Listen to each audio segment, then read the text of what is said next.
Olá amigos, eu sou Marcos Amarante, oncologista clínico. No vídeo de hoje a gente vai dar início ao nosso módulo de câncer de pulmão. Peço a você que ainda não é inscrito, que se inscreva aqui no nosso canal, dê o seu like e ative as notificações. Então se liga aí, roda a vinheta.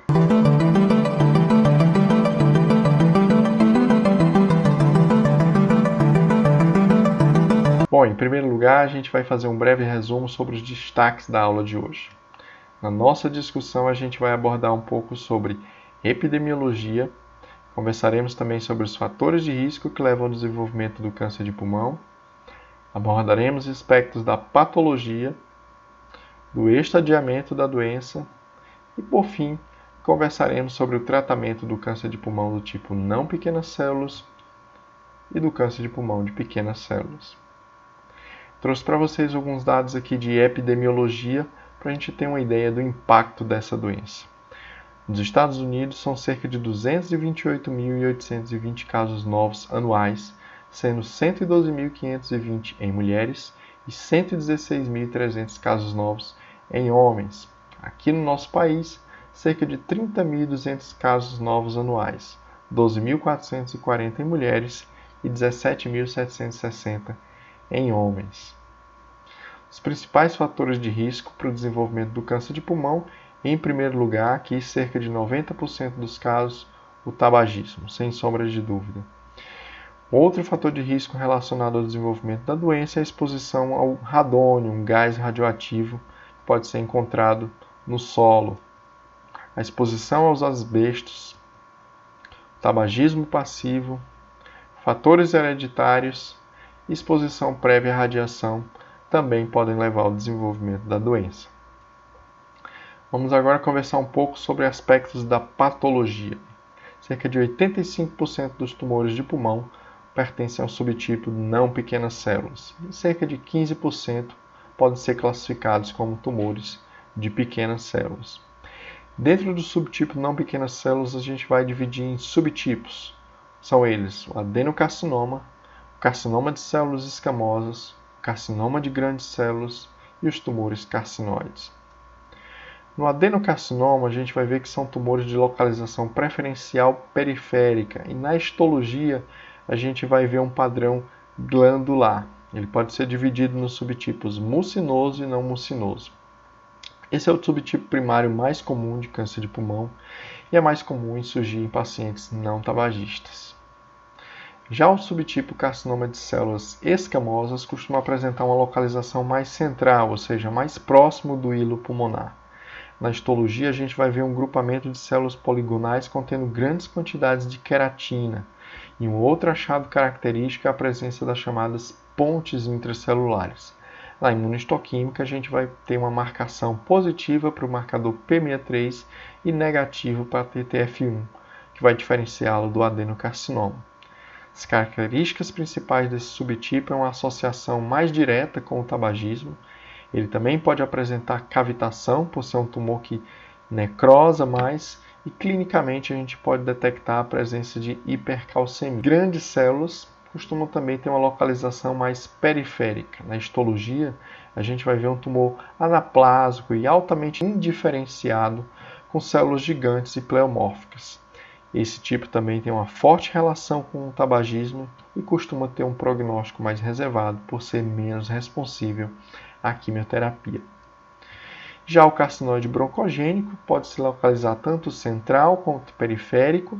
Na histologia, a gente costuma ver ninho de células neuroendócrinas que marcam positivo para a cromogranina A na imunohistoquímica. É um tumor de excelente prognóstico que raramente apresenta metástases à distância. E os sintomas são geralmente mais relacionados para efeitos de massa ou os próprios sintomas relacionados à síndrome carcinoide. Por fim, vamos comentar aqui sobre o tumor de pequenas células, que costuma ter uma localização geralmente central.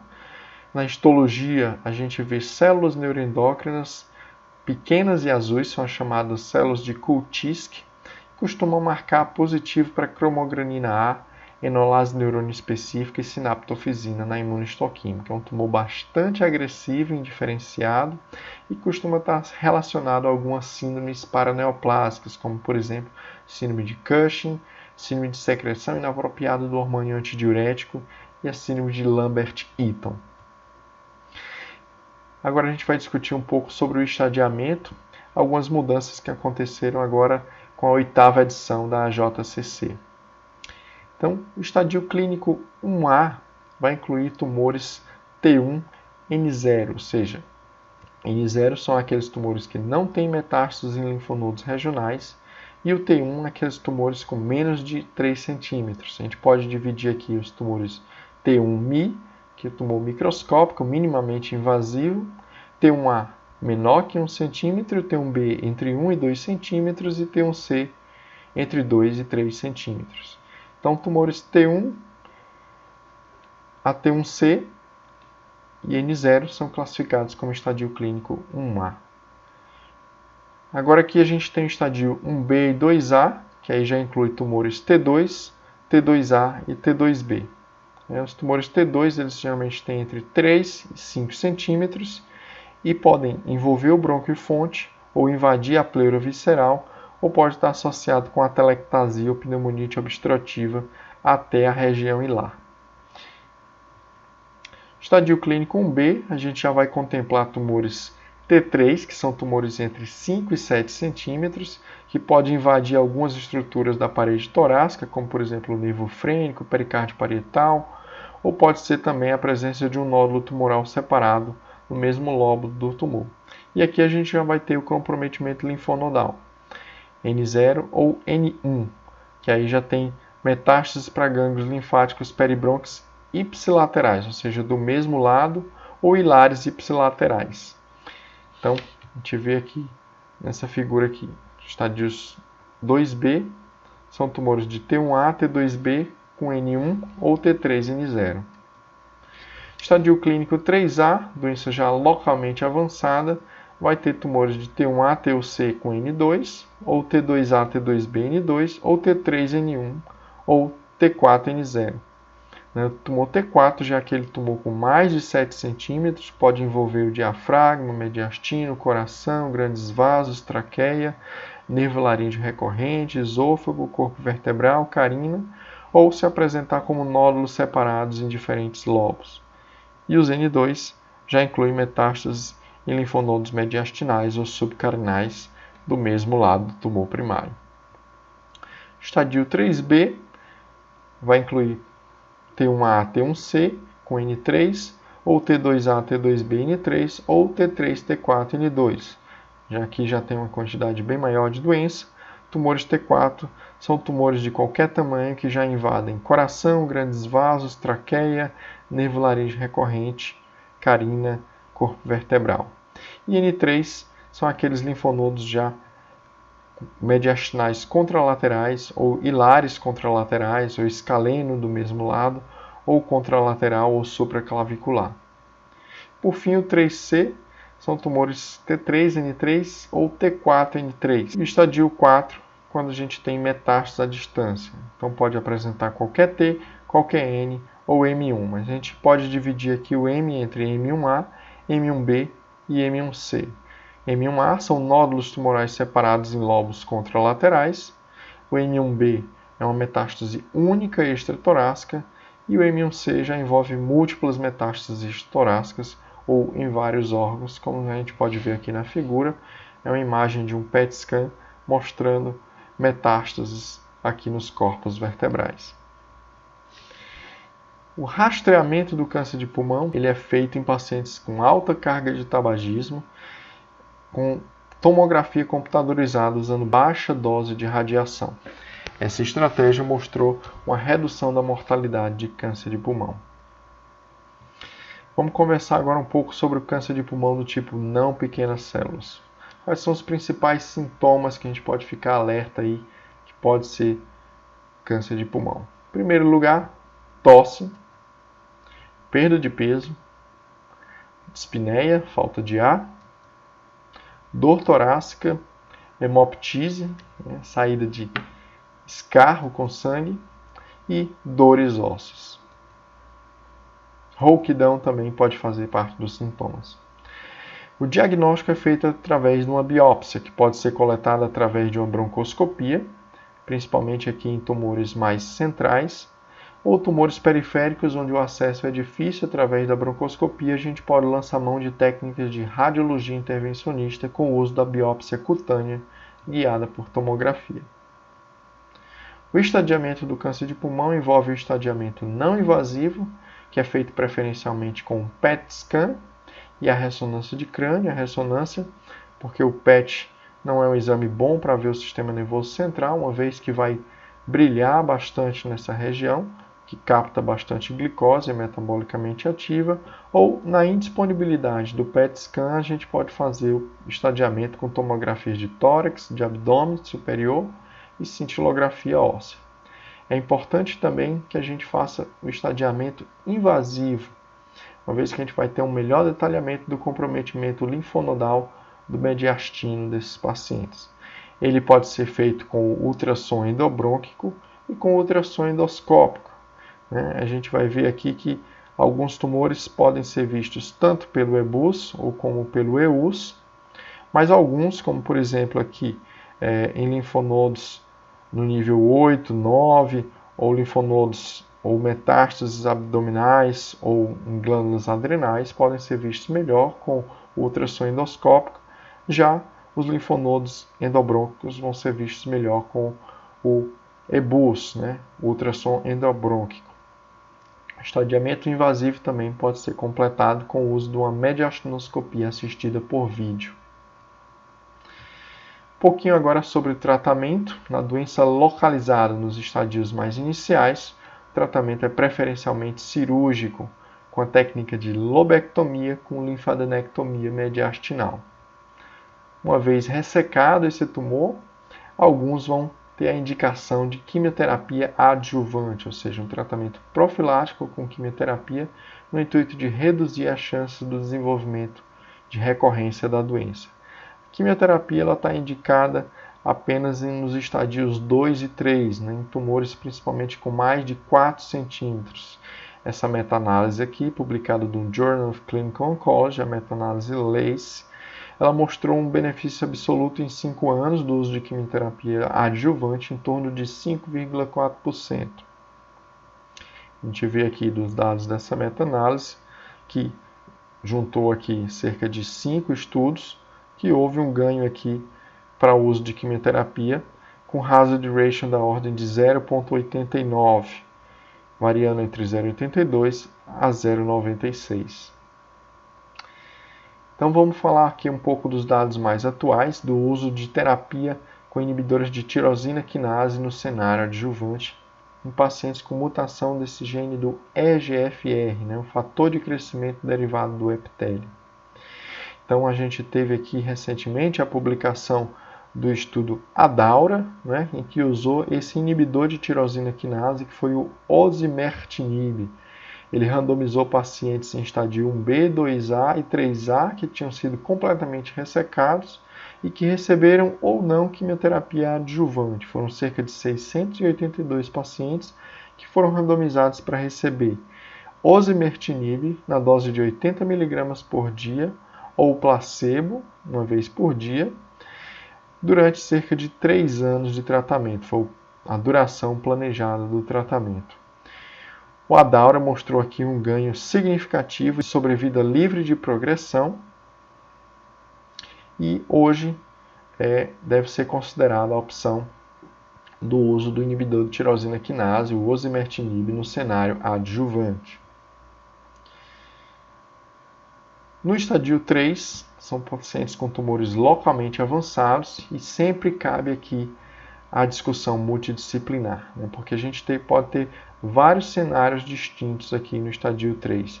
Desde aqueles pacientes com estadio 3A, com doença potencialmente ressecável, que pode ser abordados com quimio-rádio seguido de cirurgia, ou alguns outros 3A, 3B ou 3C, que podem ser irressecáveis, e aí o tratamento padrão inclui quimio-radioterapia combinada, ou em alguns casos, como no 3C, a gente tem uma grande quantidade de doença e o paciente já entra direto para a terapia sistêmica com intuito paliativo.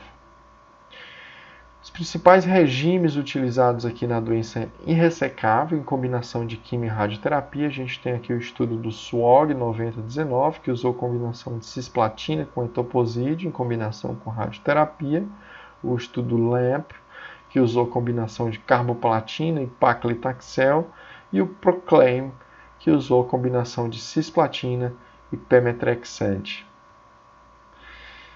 Agora os dados mais recentes para o uso de imunoterapia depois da combinação de quimio e rádio. A gente tem um racional aqui para o uso de imunoterapia em combinação com radioterapia. A gente vai ver que a radioterapia vai levar a uma maior exposição dos antígenos tumorais e que vai levar a uma maior ativação do sistema imunológico. As células reconhecedoras de antígeno vão apresentar mais esses antígenos para os linfócitos T, que vão levar a uma maior ativação e uma maior destruição das células tumorais.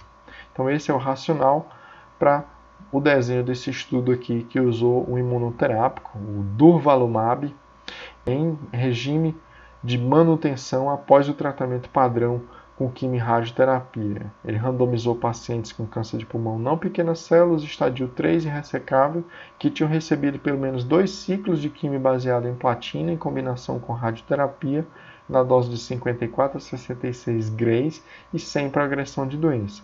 Foram cerca de 713 pacientes, 473 foram randomizados para receber durvalumab na dose de 10 mg por quilo a cada 2 semanas, por cerca de 1 ano, ou placebo a cada 2 semanas também por 1 ano. Foram 236 pacientes, então foi uma randomização do tipo 2:1. Os pacientes foram acompanhados até progressão de doença ou toxicidade inaceitável. E os resultados aqui foram um ganho significativo em termos de sobrevida livre de progressão na população em intenção de tratar. A gente tem aqui uma razão de risco da ordem de 0,52 para o durvalumab, mostrando um benefício de sobrevida livre de progressão. Vamos conversar agora um pouquinho sobre o câncer de pulmão não pequenas células, doença metastática. Em primeiro lugar, a gente vai comentar sobre a terapia-alvo, que são o uso de pequenas moléculas que vão atingir alguns genes, alguns alvos que podem ser tratáveis.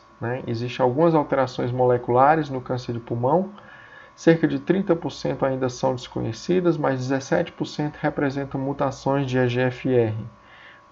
Outros 7% são mutações de ALK.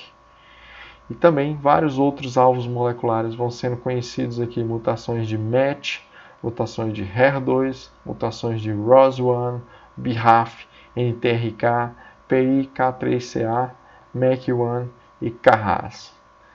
O EGFR é um gene aqui que vai gerar uma proteína que tem atividade de tirosina quinase. As principais mutações relacionadas ao desenvolvimento de pulmão vão estar entre os exons 18 e 21, sendo que aqui as principais conhecidas no exon 18, a G719C, G719S e G719A.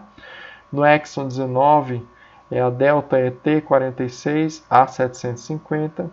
No exon 20 eram mutações geralmente relacionadas à resistência, como principalmente a mutação do T790M, isso quando a gente tinha apenas os inibidores de primeira e segunda geração. Hoje, com o inibidor de terceira geração, a gente tem cobertura para essa mutação de T790M. E no exon 21, a clássica L858R, que representa cerca de 40 a 45% das mutações nesse exon. Então a gente tem aqui o estudo que colocou o osimertinib como tratamento em primeira linha em pacientes com câncer de pulmão não pequenas células com mutação de EGFR, demonstrando ganho de sobrevida global quando utilizado em primeira linha, comparado a outros inibidores de EGFR de primeira geração ou de segunda geração. Então esse aqui é o algoritmo que a gente tem hoje para o tratamento dos pacientes com mutação de EGFR positiva. A gente pode usar preferencialmente o osimertinib, mas também pode usar os inibidores de primeira geração, erlotinib, afatinib, ou gefitinib, dacomitinib. Na vigência da progressão de doença, a gente vai ter a presença da mutação do T790M, e uma vez que tenha sido detectada, se não tiver usado em primeira linha, o paciente vai ser tratado com osimertinib. Caso o T790M negativo ou já tenha usado osimertinib na primeira linha, aí ele segue com as opções de tratamento para os tumores sem mutação alfa. Outra mutação importante é a translocação ALK. Pode ocorrer aqui no cromossomo 2, entre esses dois domínios, o ML4 e o ALK. Então, ocorre uma translocação e uma fusão desses dois domínios que vai gerar uma quinase da fusão ALK-ML4. E essa fusão ela pode ser detectada tanto por técnica de FISH, por imunofluorescência in situ, ou pela imunohistoquímica.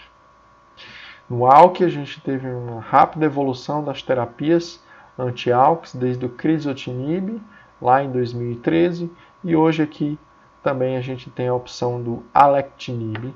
Foi comparado aqui o estudo ALEX, comparado com crizotinib em pacientes com mutação de ALK positivo, mostrando superioridade e uma diminuição da incidência cumulativa de metástases do sistema nervoso central.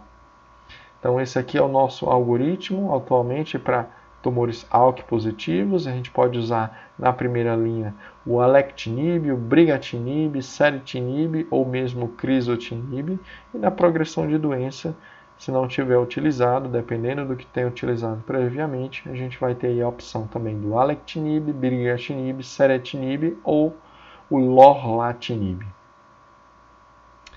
Imunoterapia é outra estratégia que a gente usa para os tumores de câncer de pulmão não pequenas células. Vamos conversar um pouquinho aqui sobre imunoterapia, só relembrando aqui sobre as modalidades da moderna imunoterapia que vão utilizar aqui a ativação da resposta imune. A gente tem aqui a célula dendrítica, que é a célula reconhecedora de antígenos, que vai reconhecer os antígenos das células tumorais e vai expressar junto com o MHC, e tem o segundo ligante aqui, o B7. Então, essa célula vai apresentar esses antígenos para o linfócito T, que é a principal célula aqui do sistema imunológico. Ele vai se ligar aqui ao MHC e ao B7, e essa dupla ativação da célula T vai levar a sinais que vão ativar o linfócito T. Esse linfócito T ativado, ele precisa também ter um freio para evitar que ele cause uma resposta imune exacerbada. E aí tem esse o segundo ligante, o CTL4, que também vai se ligar ao receptor B7 e vai levar à inativação do linfócito T. Então, uma das estratégias de imunoterapia são os anti-CTLA4, que vão se ligar ao CTLA4 e vão inibir essa resposta inibitória e vão levar ainda a uma maior ativação dos linfócitos T. Aqui as células tumorais, elas podem apresentar o PD-1, que é um ligante, que vai se ligar a esse outro receptor aqui no linfócito T, o PD-1, e vai causar uma inibição do linfócito T. Então a gente pode utilizar de anticorpos anti-PDL1, que vão se ligar aqui ao PDL1 e vão inibir essa resposta inibitória, ou diretamente anticorpos anti-PD1. Então, esses aqui são os dados do estudo Keynote 189, que definiu o que é hoje considerado o padrão para o tratamento de primeira linha com câncer de pulmão não pequenas células que são negativos para a mutação de EGFR ou de ALK, independente da expressão de PDL1 em pacientes tanto com histologia escamosa, né, ou com histologia escamosa, esse outro estudo aqui, o Keynote 407, o padrão hoje é utilizar a combinação de imunoterapia com quimioterapia. Por fim, vamos comentar um pouquinho sobre o câncer de pulmão de pequenas células. O estadiamento, a gente pode utilizar também a classificação da AJCC, oitava edição, mas na prática clínica a gente acaba dividindo o carcinoma de pequenas células em doença localizada e doença extensa, sendo que doença localizada são aqueles tumores capazes de ser englobados por um único campo de radioterapia, e doença extensa são tumores que estão além dos limites de um único campo de radioterapia. Então, durante muito tempo e até 2018 aproximadamente, o tratamento padrão em primeira linha do câncer de pulmão de pequenas células era a combinação aqui de cisplatina e etoposídeo. Várias outras combinações foram testadas, mas sem superioridade a esse regime aqui padrão. Cisplatina e etoposídeo no Ocidente, lá no Japão, o padrão era cisplatina e irinotecano.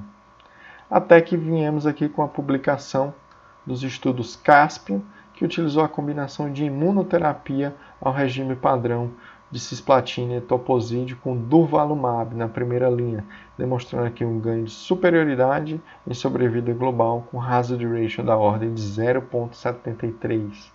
E tivemos aqui o estudo também, o Empower 133, que colocou também na primeira linha a combinação de atezolizumab, uma droga da classe do anti-PDL1, em combinação com quimioterapia em primeira linha para o câncer de pulmão não pequenas células, com hazard ratio de 0,7. Publicação aqui do New England Journal of Medicine. Então, essa aqui é o novo padrão para o tratamento dos tumores de pequena célula. E, por fim, relembrar do papel importante da radioterapia profilática de crânio, principalmente na doença extensa, que ela reduz a incidência de metástase cerebral sintomática e prolonga também tanto a sobrevida livre de progressão quanto a sobrevida global. Bom, então era isso aí que eu tinha para comentar com vocês. Deixo o espaço aqui aberto para dúvidas. Caso tenham dúvidas, podem enviar diretamente aqui pelo nosso canal no YouTube. Esses aqui são os nossos contatos lá do Centro Regional Integrado de Oncologia. Siga a gente também nas nossas redes sociais, no Instagram, @dr.marcosamarante. É isso aí, um abraço e até o próximo vídeo.